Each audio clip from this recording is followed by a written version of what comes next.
Есть? Чат пустой. Добрый день. Здравствуйте. Да, слышно. Здравствуйте. Всем здравствуйте. Верхоянский район. Это мои земляки. Рада приветствовать вас.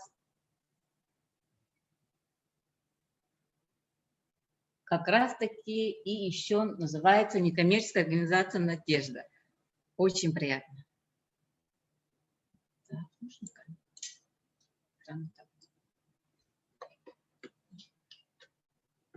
Сунтарский улус. Так, мы уже видим географию наших будущих проектов. Сколько времени у нас осталось? Уже, да? 2 минуты прошло. Ну тогда начнем.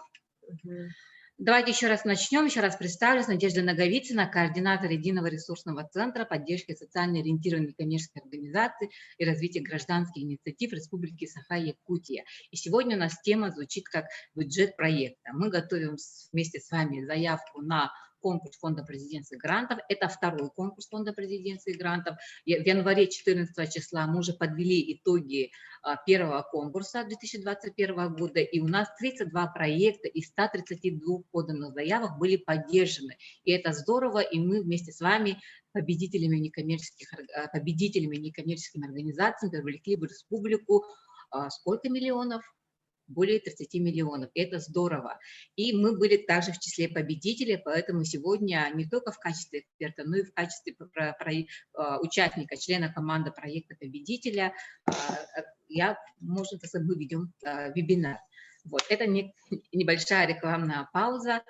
И так, можно на следующий слайд. Перед тем, как мы приступим к обсуждению бюджета проекта, я прошу вас обратить внимание на вот такую картинку. Картинка состоит о том, что наш с вами вместе социальный проект все-таки состоит из проблемы. Мы вместе с вами должны решить проблему, которая имеется у целевой группы. У проекта должна быть указана проблема, которую вы решаете. И как раз-таки обоснованность, социальная значимость проекта, один из критериев оценки проекта на фонде президентских грантов, она оценивает, насколько четко, ясно вы доступны для эксперта, обоснуйте проблему, какие провели исследования, какие-то ссылки указали из средств массовой информации. Вы, может быть, указали указ главы, послание главы республики, или там новые федеральные законы, или там национальные проекты могут быть указаны, да, что это все в рамках и в целях достижения вот тех или иных проектов или документов. Если это умеется в вашей проблематике, если вы приводите статистические какие-то показатели, да, какая-то справочка может быть прикреплена, то действительно эксперт видит о том, что да, действительно проблема существует. И проблема существует конкретно у одной целевой группы, потому что проект обязательно имеет четкие целевые группы. Это могут быть дети, это могут быть подростки, это может быть даже домашние животные, это может быть бродячие животные, это может быть люди старшего поколения, но которые как раз-таки не заняты никаким досугом, допустим, да, это могут быть дети с ограниченными возможностями, это могут быть родители, которые находятся в трудной жизненной ситуации, то есть конкретная целевая группа, то есть проблема конкретной одной или двух или трех целевых групп. Вот. И исходя из той проблемы, которую вы указали, вы указываете цель, конкретную цель. Организация там форума, или организация ярмарки, или организация фестиваля – это не цель. Цель должна быть измерима, достижима, и вы должны представить образ того, чего вы хотите достичь. То есть создание условий или там развитие детского там движения, допустим, да, то есть цель должна быть конкретная, что вы хотите решить в данной проблематике, создание там досуга для детей, допустим, да, то есть вы должны конкретно об этом указать. Цель должна быть одна, не бывает двух целей в одном проекте, бывает одна цель. После того, как вы сформулировали цель, у вас должны родиться 3-4 задачи. Если это мини-проект на год или даже на полгода, то задач должно быть 3, не больше. Если это проект пишется на 1,5 года, и проект охватывает несколько целевых групп, то, естественно, у вас должно быть 4 задачи, не больше. Каждая задача у нас состоит как раз-таки из мероприятий.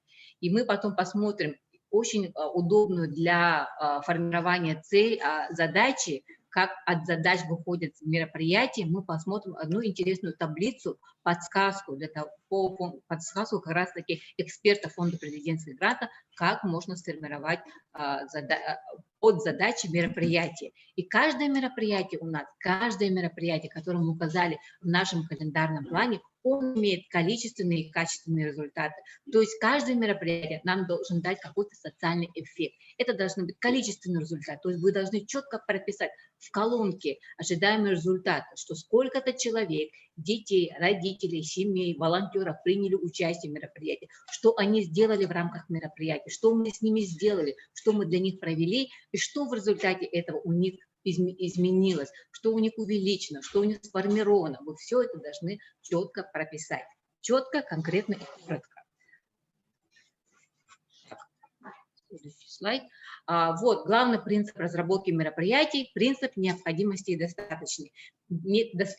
Мероприятие должно быть достаточно, чтобы решить задачу. То есть это не должен быть какой-то переизбыток, и это не должно быть, как будто чего-то не хватает. Это должно быть именно необходимым и достаточным.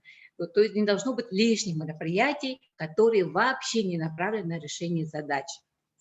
Мы все прекрасно с вами знаем о том, что вы, наверное, тоже не раз проходили, что проект имеет 4 ограничения. Это команда проекта, то есть команда должна быть компетентна в решении задачи, потому что как раз-таки в критерии оценки проекта у нас имеется что? Критерий опыта, оценки опыта команды проекта. Поэтому здесь обратите внимание, если это экологический проект, то тут должны быть люди с экологическим образом, может быть учителя-экологи, может быть люди, которые имеют опыт реализации экологических проектов. Если это какой-то волонтерский проект, то это должен быть руководитель какого-то волонтерского движения, то есть человек, который имеет опыт.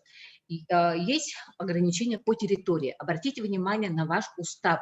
В уставе четко прописана территория вообще реализации деятельности организации. И от этого вы зависите. Если ваш устав действует только на населенный один пункт, то вы не можете написать проект на республиканский уровень и даже на районный уровень. Обратите на это внимание. И проект имеет ограничения. И тем более, живя в регионе с особенностями климата и географически, мы должны понимать о том, что мы не всеобъятны, и мы, не, как говорится, не волшебники, все быстро мы изменить не можем. И поэтому нужно ориентироваться, что есть сезонные промежутки, что есть зима, где нельзя вести какие-то стройки, что есть лето, где могут быть пути сообщения зимних, там, допустим, закрыты, и вы каких-то доставку, каких-то оборудований, которые вы приобретете, сможете ли вы это, как говорится, все вовремя приобрести и доставить их в отдаленный ОУЗ. То есть это все зависит. И самое главное, о чем мы сегодня говорим, это у нас бюджет проекта, который как раз-таки зависит от команды проекта, которая тоже получит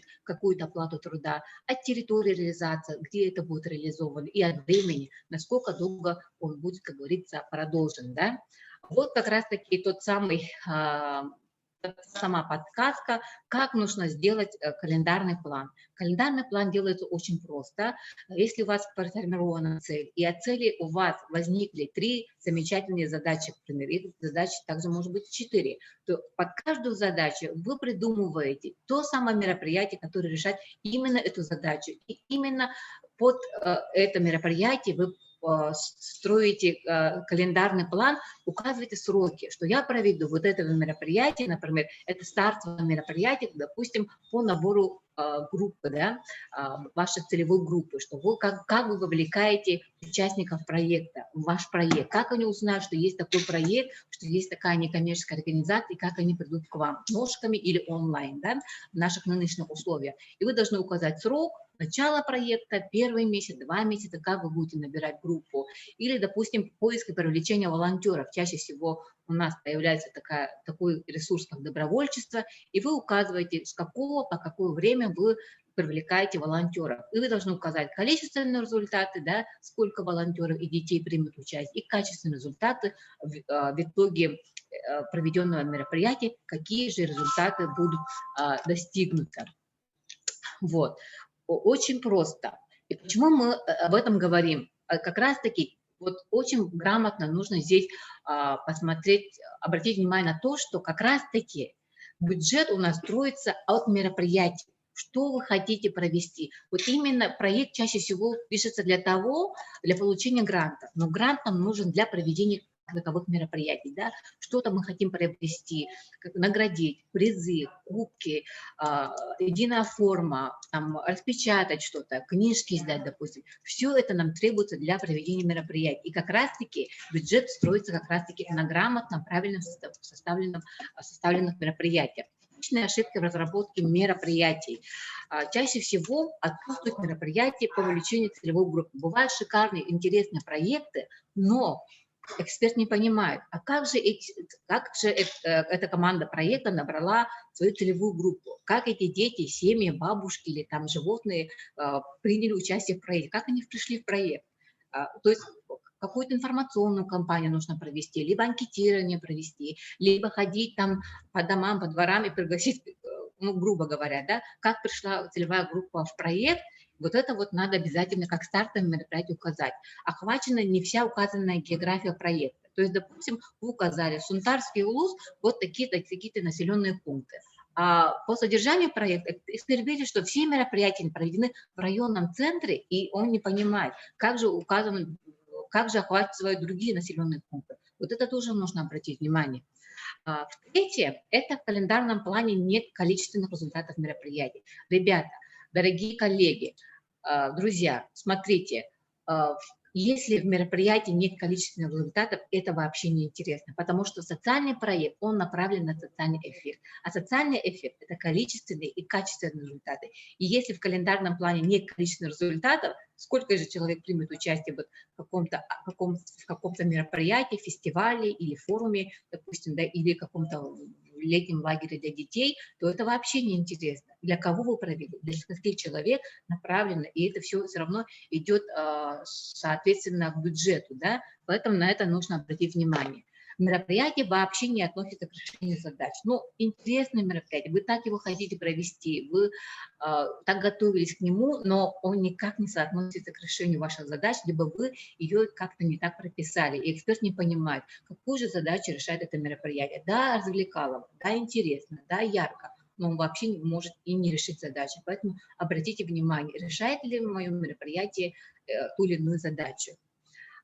Не хватает мероприятия для достижения результата проекта. Идет проект, все хорошо, но как-то вот не хватает для достижения результата одного мероприятия, или итогового мероприятия нет, или какого-то кульминационного проекта нет, что действительно вот недостаточно прописаны проекты, что эксперт понимает, что действительно вот хороший проект, ну, если бы тут было бы 2 мероприятия или еще дополнительных каких-то встреч, то было бы хорошо, или еще лагерь был бы длиннее, например, да, по сроку. То есть вот тут вы должны понять, что действительно вот так вот по своему опыту вы должны понять и доказать эксперту, что вы можете достигнуть результата.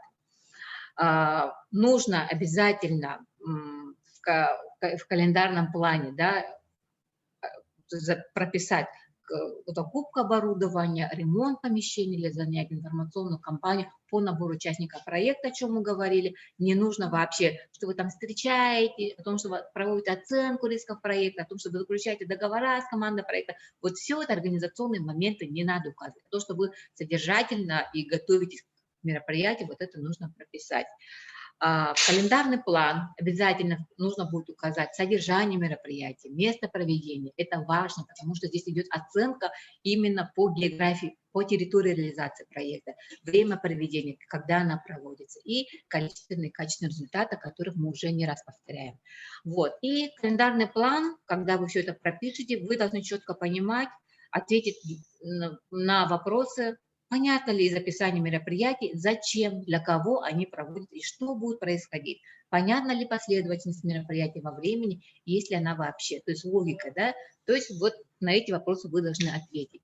И вот как раз-таки то, о чем мы говорим, это проблема целевой группы, которую вы прописали в обосновании социальной значимости проблемы. Оттуда исходит ваша цель конкретно, на что направлен ваш проект, да, создание условий для досуга детей или создание условий для, там, допустим, досуга старшего поколения, допустим, да, или для развития потенциала творчества детей. То есть вы четко должны прописать цель. От цели исходят задачи, от задачи исходит мероприятие, от мероприятия исходит количественный и качественный результат.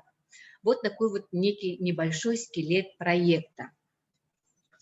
Вот как раз-таки, и вот если вы в каждом мероприятии прописываете динамику изменений, то есть качественный результат, если вы прописываете количество в каждом мероприятии, каков будет охват, то все это суммируется, и в самом конце вы увидите, что есть вот в первом блоке о проекте есть раздел, такой первый раздел в заявке фонда президентских грантов, то там есть внизу, если спуститься, раздел количественные и качественные результаты. И если вы к нему можете вернуться, к первому разделу, к этому разделу количественные и качественные результаты после всего заполнения календарного плана. И вы все это просто суммируете, количественные и качественные результаты, и просто его переносите на первый раздел о проекте, да, и просто показываете, что действительно в результате вот всех мероприятий проекта, календарного плана мы достигнем вот столько-то детей, вот столько-то волонтеров,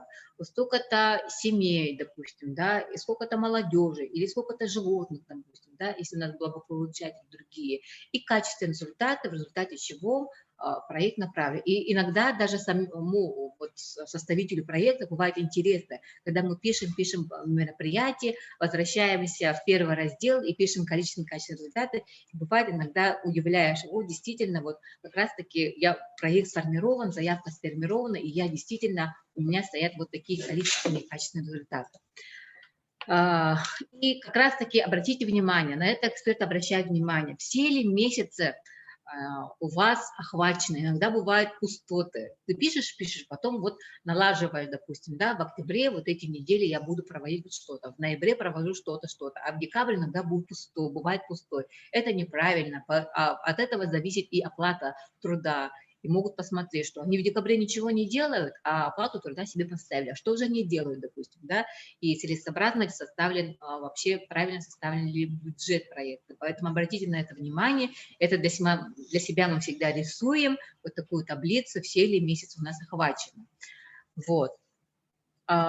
И вот как раз-таки, если вы мероприятие правильно составили, то что нужно вам, какие ресурсы вам нужны в проекте, как раз-таки проведение мероприятия, так скажем, да, оно и как раз-таки у нас строится в бюджете. И я сейчас передаю слово, я могу потом вернуться на некоторые вопросы, и сейчас я передаю слово основному нашему спикеру сегодняшнему по бюджету проекта Сардании Григорьевой, нашему методисту, которая расскажет вам как раз-таки, как же составить бюджет в соответствии с мероприятиями, календарным планом проекта.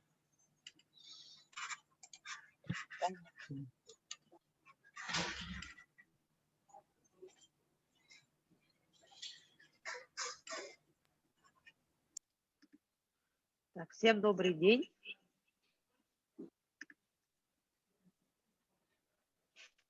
Так, начнем, наверное, с того, что такое бюджет проекта.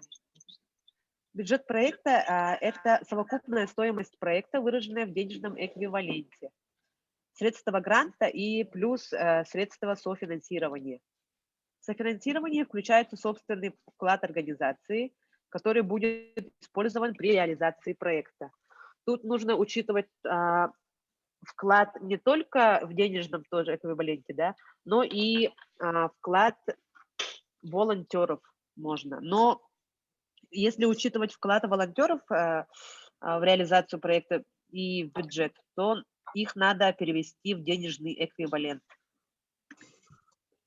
Основные принципы составления бюджета – это обоснованность. То есть, как говорилось ранее, календарный план должен полностью соответствовать бюджету.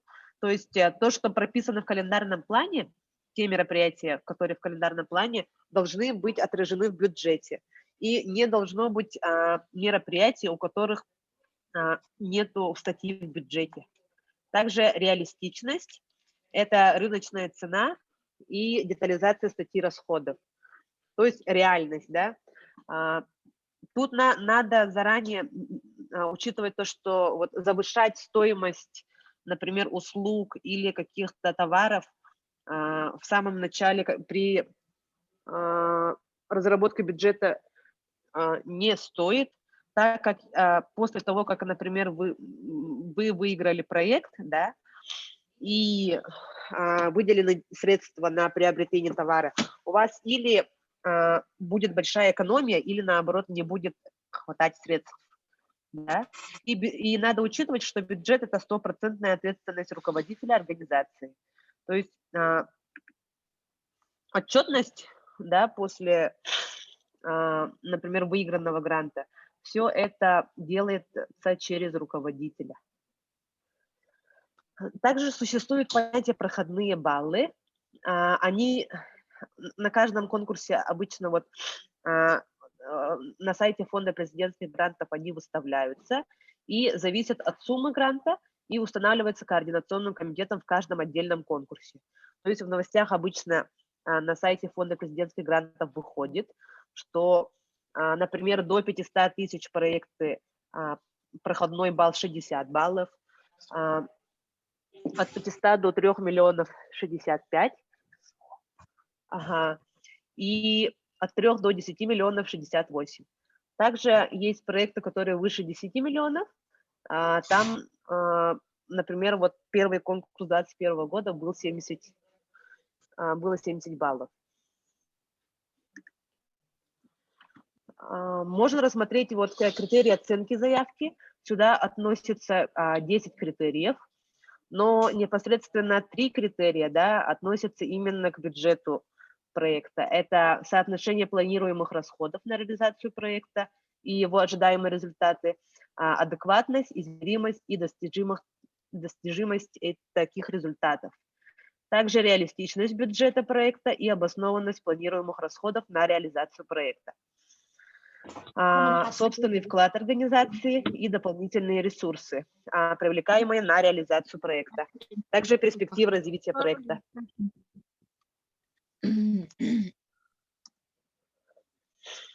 Формирование бюджета вообще надо начинать, вот механизм реализации проекта, да? Проблема целевой группы, цель, результаты, задачи. Это то, что в первом разделе о проекте, да? Потом комплекс мероприятий и календарный план. Далее идет описание команды проекта, и потом уже надо приступать к бюджету проекта. То есть после разработки календарного плана надо определить, какой вклад, да, каждый участник команды проекта будет вкладывать в бюджет проекта, какую роль, функционал и так далее.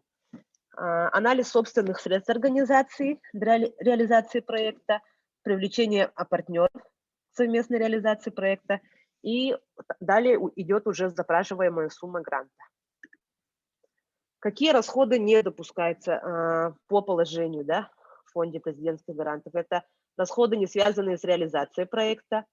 То есть тут как раз вот надо учитывать календарный план, и бюджет должны полностью быть связаны, да, на приобретение недвижимости, на капитальное строительство, на приобретение алкогольной и табачной продукции, на финансирование политпартий, подготовку и проведение митингов, акций. Также на погашение задолженностей и на уплаты пеней и штрафов. На вот это расходы вообще не допускаются, да, включение в бюджет. Какие расходы не рекомендуются? Не полностью исключается, но не рекомендуется. Это регрантинг, за исключением направления выявления и поддержка молодых талантов. Приобретение призов и подарков стоимостью более 4000. При разработке бюджета стоит обратить на это внимание. Приобретение продуктов питания с целью их раздачи в виде материальной помощи. Ну, тут не рекомендуется, но, например, когда был специальный конкурс, да, там уже вот эти расходы были, например, были включены. Да? Там материальная помощь и, например, там продукты, средства индивидуальной защиты и так далее. Приобретение туристической путевки, фундаментальные научные исследования, создание новых памятников или монументов, непредвиденные расходы или не детализированные прочие расходы. Ага. Первая статья у нас это оплата труда. Тут я привела пример, да, выплаты физлицам по договору ГПХ. Ну, оплата штатным и оплата по договору ГПХ там различается именно по расчету страховых взносов. Тут надо обратить внимание, что вот там, где описание, да, расхода, надо обязательно прописывать расчет часов работы сотрудника, обоснование размера оплаты труда, то есть привести какой-то пример, да, сколько, например, в регионе средняя заработная плата. Прописан функционал обязательно, что он делает в рамках проекта. И это нужно обязательно связать с календарным планом. Количество софинансирования, сколько месяцев или часов, например, у вас будет вклад софинансирования. Тут софинансирование не обязательно в денежном эквиваленте, но можно посчитать, например, по тому же расчету часов работы, да, сколько он, например, будет бесплатно работать, а сколько у него будет работа с оплатой услуг. Также указывается стоимость заработной платы с учетом НДФЛ 13%. Это вот первый столбик вознаграждения по одному договору в рублях, включая НДФЛ. То есть, если, например, у нас заложено 25 тысяч, это сумма с НДФЛ. Когда вы будете, например, при реализации проекта уже рассчитываться, да, то на руки у вас будет 21 750 рублей. Это с вычетом налога НДФЛ 13%. И, ну, советую сделать суммы оплаты труда, чтобы выходили, ну, целые числа, да. С копейками там не очень удобно работать. И тут обязательно, еще раз говорю, надо прописать функционал. Также в положении и методических пособиях прописано, что в случае, если привлекаемый по ГПХ договору человек является самозанятым, нужно предусмотреть не нужно предусматривать страховые взносы, и о статусе самозанятого обязательно надо прописать в комментарии. Страховые взносы. Страховые взносы, ну, обычно мы, социально ориентированные некоммерческие организации, рассчитываем по пониженным тарифам. Пониженный тариф – это 20% на ОПС при ГПХ договорах и 22% на страхование по срочным трудовым договорам. Вторая статья у нас идет командировочные расходы. Данная статья подразумевает командировочные расходы сотрудников проекта, работающих по трудовым договорам. Тут по трудовым договорам там можно учитывать, например, суточные, а при гражданско-правовых договорах суточные не учитываются, ну, не включаются. При описании, да, командировочных расходов обязательно надо указать, куда будет работник выезжать, с какой целью, на какое мероприятие, также вот в соответствии с календарным планом. И для лучшего понятия экспертам, например, да, можно указать, например, расстояние, стоимость проезда на одного человека и маршрут обязательно. Также цель выезда обязательно надо обоснование прописать и лучше прописать вот в рамках какого мероприятия. Также указать транспорт. Например, это или такси, или авиа, или ЖД, да, например. Далее идет третья статья «Офисные расходы». Тут нужно обратить внимание, что надо включать обязательно банковские услуги. Банковские услуги за год, да, если год или полтора проект длится по времени, в конце реализации проекта выходит очень большая сумма. Если вы их не включили и не рассчитали в бюджете, то вам придется это восполнять собственными средствами. Также, если прописываете аренду помещений, да, или оплату, например, коммунальных эксплуатационных услуг электроэнергии, надо обязательно прописывать адрес помещений, где у вас находится номер офиса, размер площади помещений и в каких целях эти помещения используются. То есть, если вы, например, у вас проект длится 18 месяцев, и вы просите за 10 месяцев, да, тогда нужно прописать, что вот эти площади для чего используются, в каких целях и именно при проведении каких мероприятий и сколько времени используется. Тут в эту статью также можно включать канцелярские товары и расходные материалы. Услуга электронного документооборота, он автоматически становится. Это вот за счет e-инвойсинг Сбербанк, фонда президентских грантов. 4 статья приобретения, аренда спецоборудования, инвентаря и сопутствующие расходы. Тут, если вы прописываете аренду или приобретение оборудования, обязательно также прописать обоснование и все в связке с календарным планом.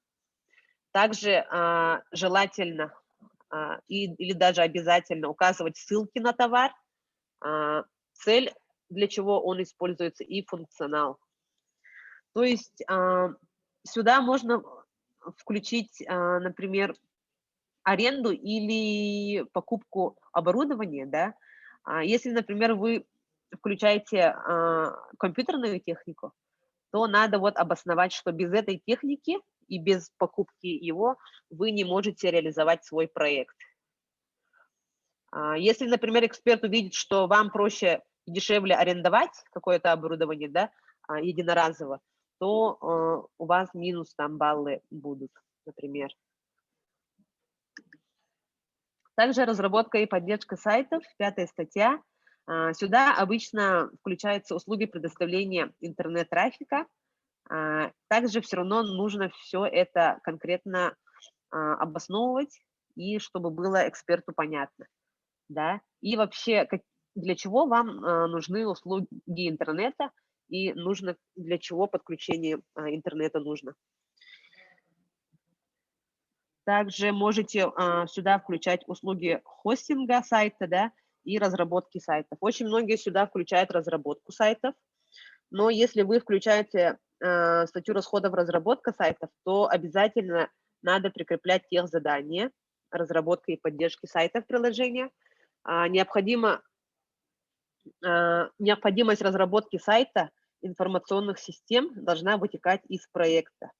Для обоснования последующей поддержки готового продукта нужно указать перечень работ, количество и стоимость работ в часах и их регулярность. Также эксперту должно быть понятно, что будет внутри сайта. Приложение, платформа, объем и сложность работ и связка с реализацией целей проекта. То есть, если вы в рамках проекта планируете разработать сайт, то обязательно надо вот эти нюансы предусмотреть. 6 статья – это оплата юридических, информационных и консультационных услуг и иные аналогичные расходы. Сюда обычно входят разовые услуги, услуги экспертов, ведение отчетности, бухгалтерские услуги и прочее. Но следует учитывать, что юридические лица и, например, индивидуальные предприниматели, да, вот по оплате услуг, например, аутсорса, не должно составлять более 30% от общей суммы гранта.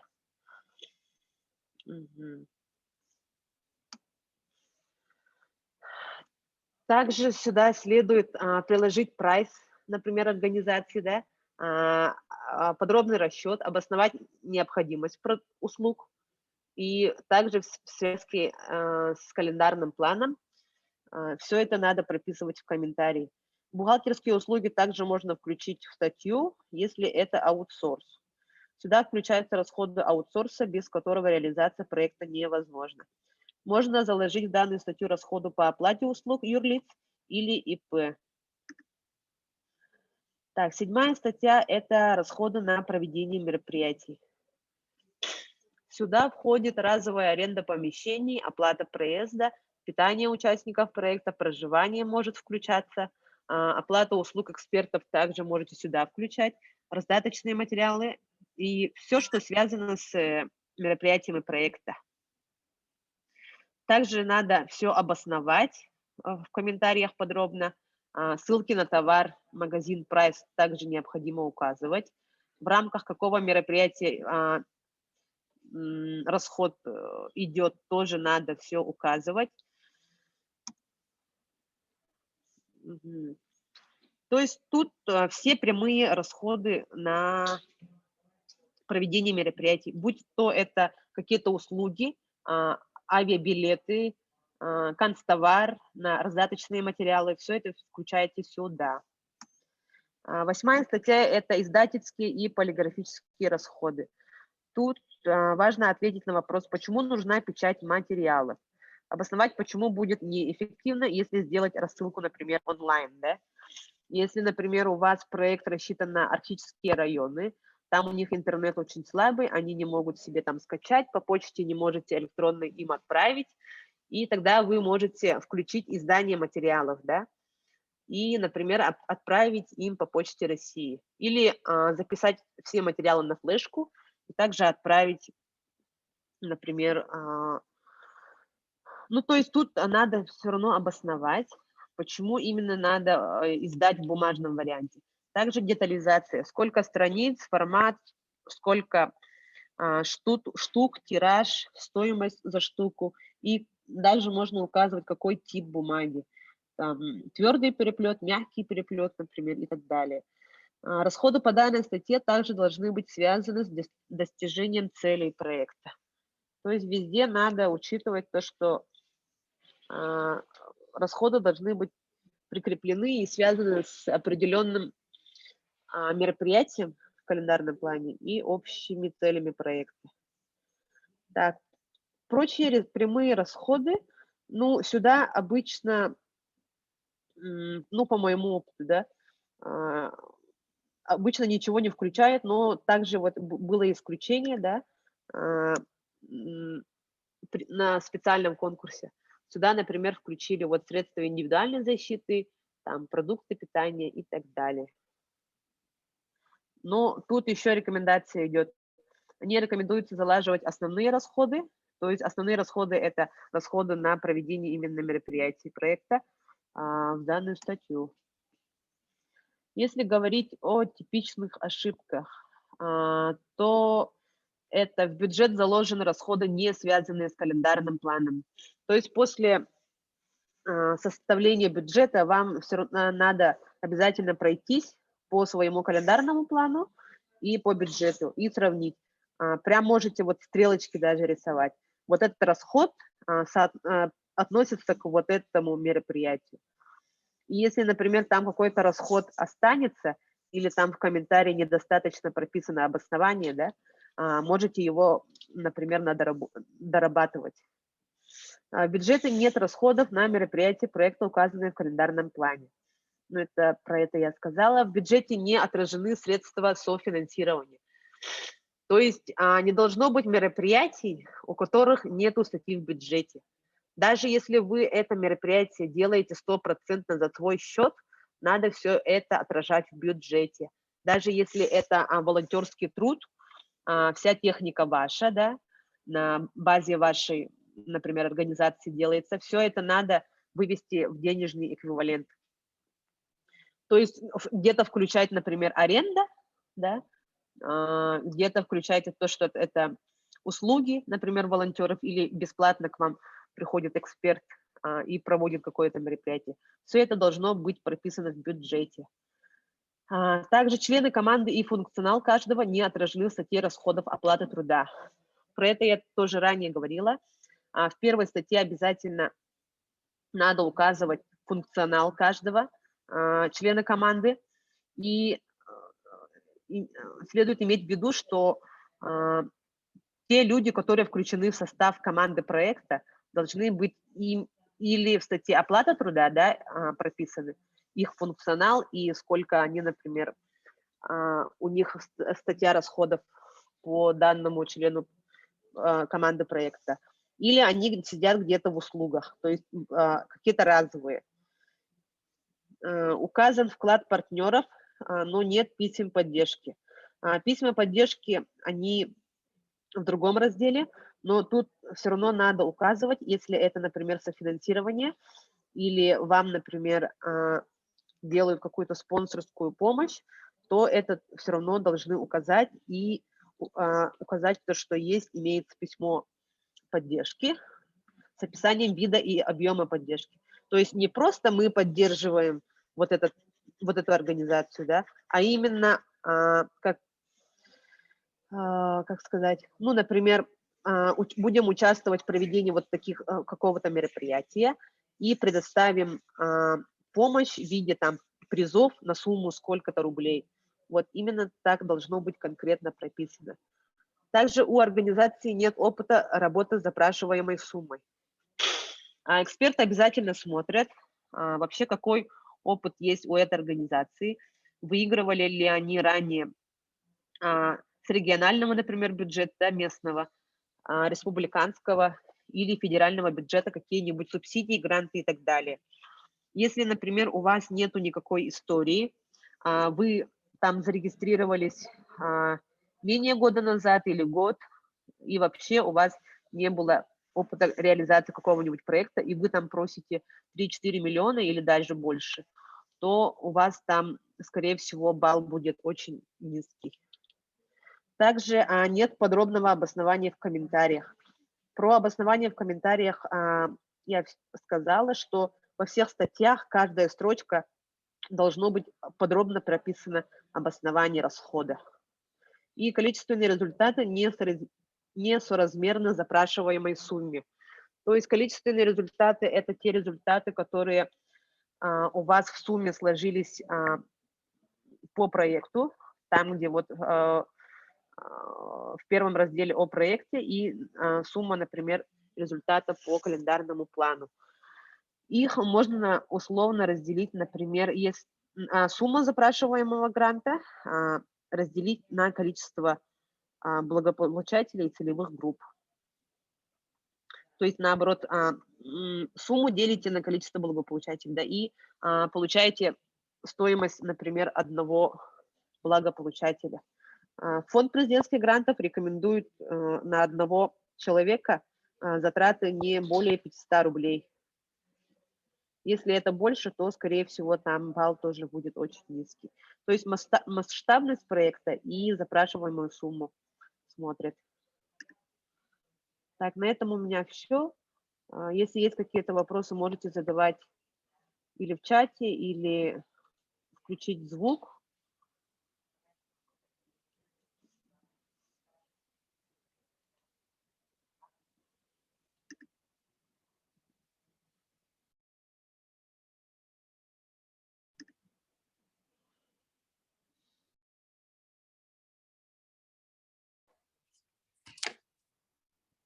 Добрый день.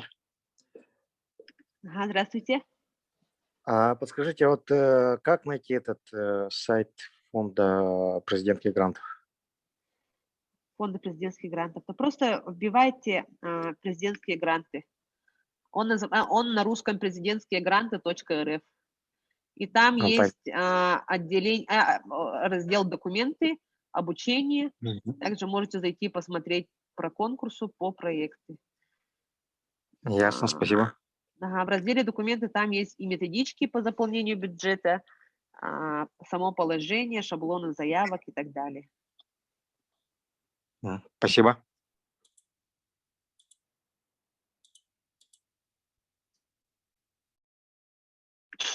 Тут спрашивают, где можно посмотреть уже составленные проекты.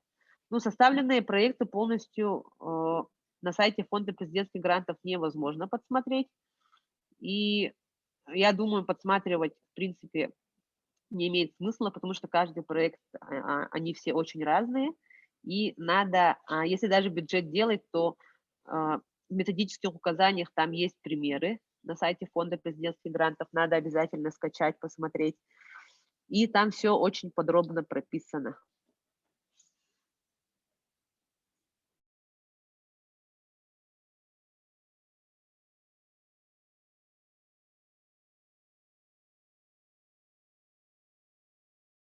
Количественные результаты несоразмерны запрашиваемой сумме. Это последнее я сказала про то, что, например, вы запрашиваете сумму гранта, например, 3 миллиона. 3 миллиона, и у вас количество благополучателей, например, 500 человек. То есть, получается, вы на одного благополучателя тратите 6 тысяч рублей. Это очень большая сумма. То есть в конце, после составления бюджета, можете себе посчитать, да, например, 3 миллиона поделить на 500 человек, 6 тысяч рублей на каждого человека на реализацию вот этого проекта. Это очень большая сумма.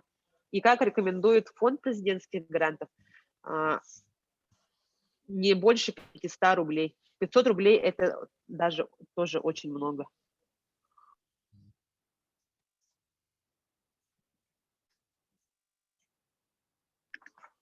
Так, в презентации если вы напишите электронный адрес или номер телефона, мы можем все это отправить. Также можем отправить ссылки на дополнительные материалы. Страховые взносы по гражданско-правовым договорам рассчитываются, если у вас пониженные тарифы, да, то это 20%. Именно на ОПС, обязательное пенсионное страхование. То есть, если, например, у вас стоит там в первой статье 25 тысяч, вы его умножаете на 0,2, например, да, на 20%. 5 тысяч у вас будет сверху 25 плюс 5 тысяч – это страховые взносы.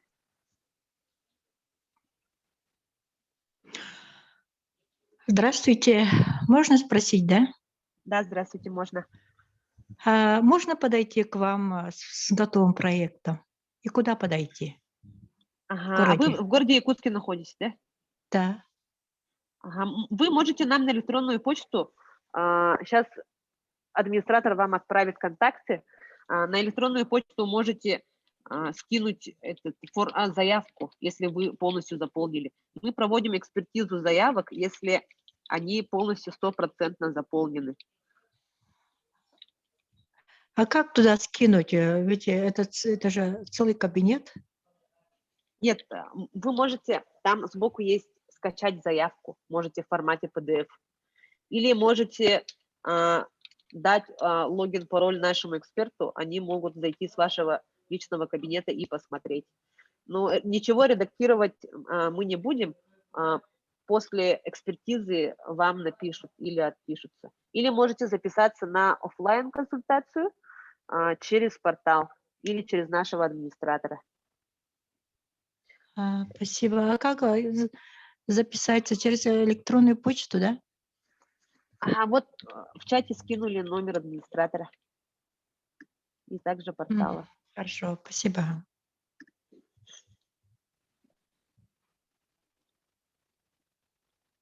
Так, помочь в составлении проекта по бюджету мы можем проконсультировать и дать какие-то рекомендации. Но обычно мы, как я сказала, мы смотрим готовые проекты. То есть недозаполненные заявки мы стараемся не смотреть, потому что там очень много времени уходит, и все равно проекты должны вы сами написать, и потом уже на проверку, экспертизу.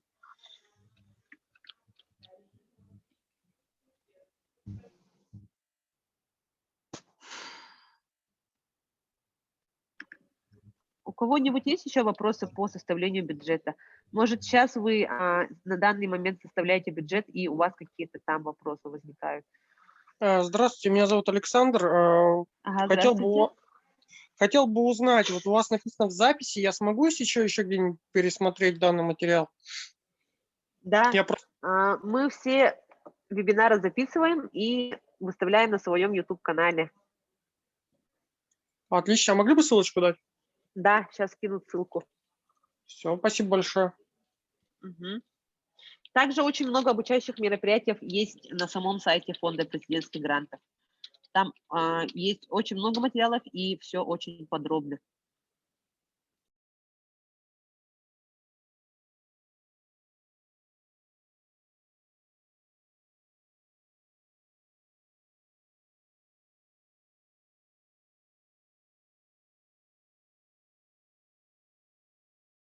Коллеги, есть еще вопросы?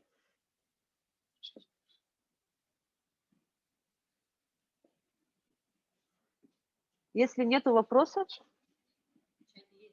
софинансирование с нашей стороны мы должны как-то прописать.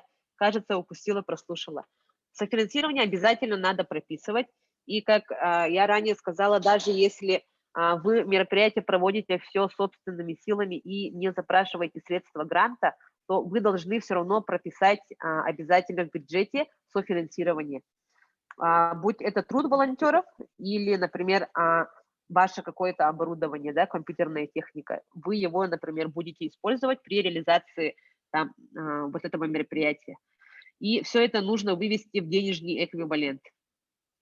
То есть, если выводить в денежный эквивалент, то, например, у вас услуги психолога, да, и он проводит консультирование за ваш счет, то есть бесплатно. Вы, например, смотрите, сколько обычно стоит час консультации психолога, и это прописываете в бюджете. И это прописываете как софинансирование. Если, например, у вас собственная компьютерная техника, и вы с ней работаете в рамках проекта, то вы можете это включить в статью, там, где вот аренда оборудования, например, да, приобретение или аренда оборудования. То есть можете тоже узнать стоимость аренды вот такого оборудования и сколько часов, например, вы будете на нем работать в рамках проекта. И можно вот таким образом посчитать размер софинансирования.